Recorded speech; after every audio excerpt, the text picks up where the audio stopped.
शीला, कहाँ चली गई हो तुम? जरा देखो तो, मैं खेत से नरम नरम घास लाई हूँ तुम्हारे लिए। मानो चिड़िया की आवाज सुनते ही शीला दौड़ती हुई चिड़िया के पास आती है। मानो चिड़िया शीला को घास खिलाती है और शीला खुशी खुशी वो घास खाने लगती है। मेरी प्यारी गाय, पेट भर कर खाओ, कुछ ही दिनों में आपका बच्चा जन्म लेगा। इस समय तुम्हें अच्छा खाना खिलाने के लिए मेरे पास पैसे नहीं हैं। बस घास के सिवा मैं तुम्हें और कुछ भी नहीं खिला सकती।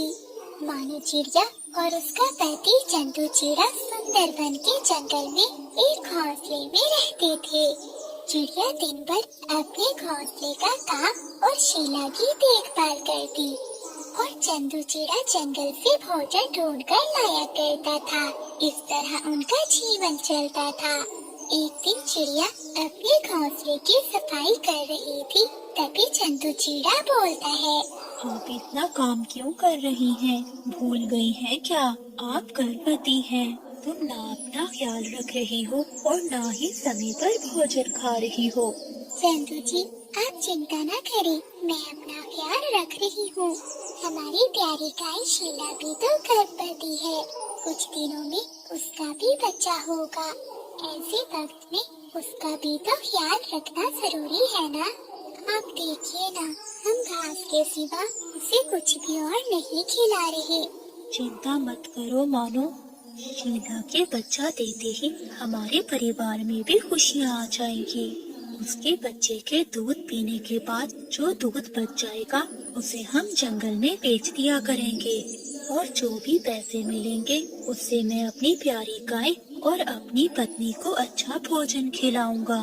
अच्छा ठीक है चंदू जी, अब आप भी आराम कर लीजिए। सुबह से जंगल में भोजन ढूंढने गए हुए थे।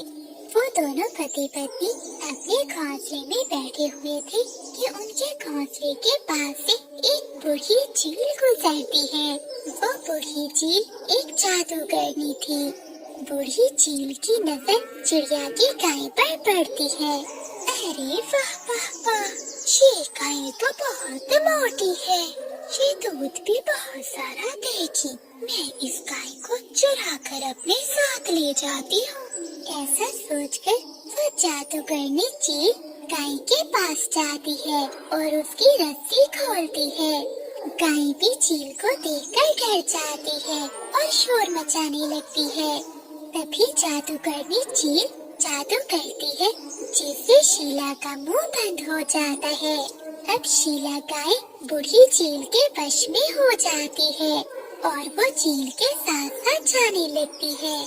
चंदू जी, ये क्या है? शीला की आवाज आई थी अभी मुझे। कुछ नहीं है मानो, देखो चुप कर गई है। इतने दिनों से जंगल में बहुत गर्मी पड़ रही है, शायद उसे भी गर्मी लग रही होगी। मैं खाना खाने के बाद शीला को नदी पर ले जाऊंगा और उसे नहला दूंगा। वो बूढ़ी चील शीला को अपने वश में करके घने जंगल की ओर ले जाती है। चील जा रही थी कि उसे रास्ते में बुलबुल बैठी दिखाई देती है। वो पीछे से जाकर बुलबुल पर हमला करती है और उसे मार देती है। आज तो मेरी भूख मिटाने के लिए शिकार मिल गया है। आज तो इस मोटी बुलबुल को ही खाऊंगी। डरो मत गाय, मैं तुम्हें नहीं खाऊंगी।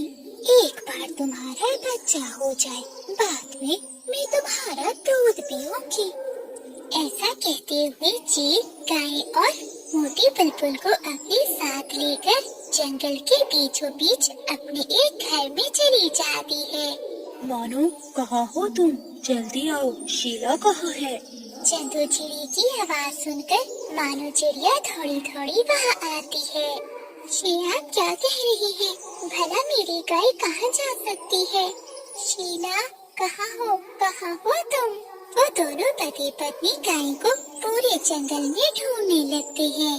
तभी एक पेड़ के नीचे कुछ बच्चे खेल रहे थे। मानो चिड़िया और चंदू चिड़ा वहाँ जाती है। जुगनू, किक्की और बुलबुले, क्या आपने यहाँ मेरी गाय को देखा है? नहीं आंटी, हमने तो नहीं देखा। चिड़िया आंटी, जब मैं अपने घर से आ रहा था तब मैंने एक बूढ़ी चील को आपकी गाय के साथ जाते देखा।